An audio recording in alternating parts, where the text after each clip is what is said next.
ఎర్రమట్టి దిబ్బలను గుర్తించేందుకు తాను పనిచేస్తానన్నారు మాజీ ప్రొఫెసర్ రాజశేఖర్. ఆ ప్రదేశమంతా సహజ సిద్ధంగా ఏర్పడిందన్నారు. అందులో కొంత భాగాన్ని తీసేసి ఎర్రమట్టి దిబ్బలు కాదనడం అన్యాయమన్నారు. మరింత సమాచారాన్ని మా ప్రతినిధి నాయుడు అందిస్తారు. రాజశేఖర్ గారు సార్, చెప్పండి, ఏ విధంగా చూడొచ్చు? మీరు ఆ ప్రాంతాన్ని పరిశీలించారు, ఏ విధంగా రిపోర్టులు తయారు చేశారు? అంటే నేను అందులో రిపోర్ట్ దాంట్లో నేనేం లేనండి. నేను దానికి అంటే బేసిక్గా దానికి నేషనల్ జియో హెరిటేజ్ స్టేటస్ రావడానికి మేము ఆంధ్ర యూనివర్సిటీలో ఉన్నప్పుడు 2012లో వర్క్ చేసి మేము అంటే ఒక నేషనల్ సెమినార్ ఆర్గనైజ్ చేసి సెంట్రల్ గవర్నమెంట్తో పర్స్యూ చేసి దానికి ఒక నేషనల్ జియో హెరిటేజ్ స్టేటస్ తీసుకొచ్చాం. అది 2012లో. దాని మీద బేస్ అయ్యి మేము సెంట్రల్ గవర్నమెంట్ను జియోలాజికల్ సర్వే ఆఫ్ ఇండియాకు రిక్వెస్ట్ చేసి వాళ్ళను ఎగ్జామిన్ చేయమని తర్వాత వాళ్ళు దాన్ని నేషనల్ జియో హెరిటేజ్ సైట్ కింద డిక్లేర్ చేశారు. ఆ తర్వాత దాని మీద బేస్ అయ్యి మన స్టేట్ గవర్నమెంట్ కూడా సబ్సిక్వెంట్గా దాన్ని ప్రొటెక్టెడ్ జియో హెరిటేజ్ సైట్ కింద డిక్లేర్ చేసింది.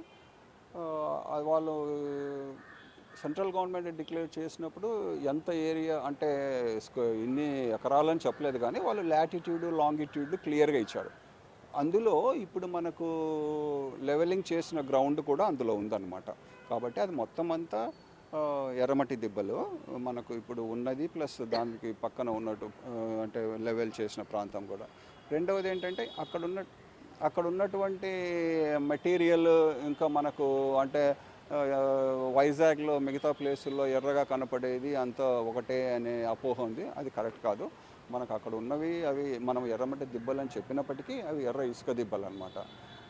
కానీ మనకు మిగతా చోట ఉన్నవన్నీ మనకు మన చుట్టుపక్కల కొండల ప్రాంతాల నుంచి గాలికి వర్షానికి ఇలాంటి టైంలో వచ్చి అక్కడ డిపాజిట్ అనేది. కానీ ఇక్కడ ఉన్నది అలా ల్యాండ్ సైడ్ కొండల నుంచి వచ్చింది కాదు. వీటి వల్ల అక్కడ వర్షపాతం వర్షాభావం వల్ల అక్కడ అందులో ఉన్నటువంటి ఈ మినరల్స్, ఐరన్ బేరింగ్ మినరల్స్ అన్నీ ఆల్టర్ అయిపోయి మనకు రెడ్ కలర్ వచ్చాయన్నమాట.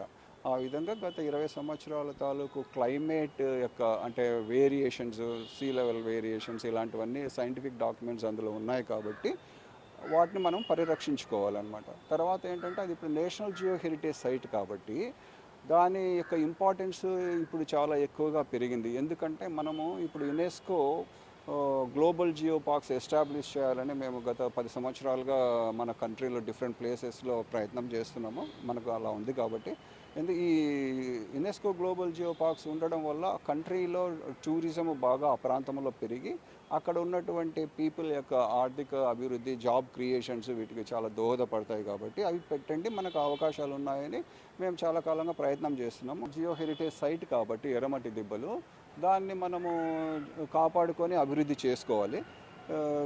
వీలైన దానికి ప్రమాదం లేని చర్యలే తీసుకోవాలి మనము. అదనమాట. అంటే పూర్తిగా లాస్ట్ గవర్నమెంట్ ధ్వంసం అయిపోయిన పరిస్థితి ఉంది. అవి పూర్వభావం తీసుకొచ్చే అవకాశం ఉందంటారు. ఏమండి, ఒకసారి ఆల్రెడీ డిస్ట్రాయ్ అయింది. అది వెనక్కి రాదు మనకు. అదే జస్ట్ ఇప్పుడు మనం శరీరంలో ఒక భాగాన్ని యాంప్యూట్ చేసిన తర్వాత యాంప్యూట్ అయిపోయిన దాన్ని మళ్ళీ తిరిగి మనకు శరీరం రాదు కదా. సో కాకపోతే ఇప్పుడున్న మన ముందున్న బాధ్యత ఏంటంటే ఉన్నదాన్ని ఎలా కాపాడుకోవాలి. జాతీయ వారసత్వ సంపద అని చెప్పాము కాబట్టి దాని మీద ఆధారపడి మిగతావన్నీ కూడా దాంతోపాటు మాకు ఇవన్నీ ఉన్నాయి కాబట్టి దీన్ని యునెస్కో గ్లోబల్ జియో పార్క్ కింద గుర్తించండి అని మనం యునెస్కోకు సబ్మిట్ చేసుకోవాలి సైంటిఫిక్ డీటెయిల్స్ తోటి. ఆ ప్రక్రియలో దీని ఇంపార్టెన్స్ ఇంకా పెరిగిందనమాట. అందుకని దాని మీద మనం జాగ్రత్తగా నిర్ణయాలు తీసుకొని కాపాడుకొని ముందుకెళ్ళాలి. ఇది రిటైర్డ్ ప్రొఫెసర్ పూర్తిగా రాజశేఖర్ గారు అయితే చెప్తున్నారు.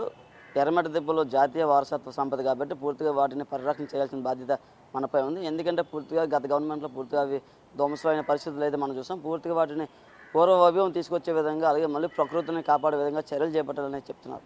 Camera person రామతో